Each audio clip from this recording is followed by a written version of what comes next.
മൃഗാശുപത്രിയിലെ മൃഗവിസർജ്യ മാലിന്യം കുടിവെള്ള ടാങ്കിന് സമീപത്തേക്ക് കോരിയൊഴിച്ചതായി ആക്ഷേപം.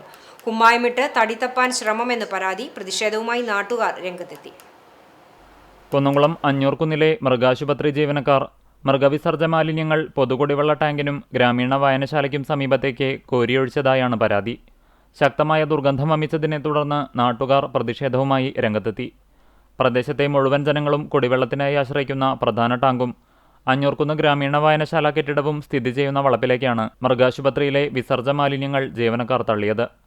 മൃഗങ്ങളെ ചികിത്സയ്ക്കെത്തിക്കുമ്പോൾ ഉണ്ടാകുന്ന മാലിന്യങ്ങൾ അടിഞ്ഞുകൂടിയ കൂമ്പാരമാണ് അധികൃതർ ജനവാസ മേഖലയോട് ചേർന്ന് ഒഴുക്കിവിട്ടത്.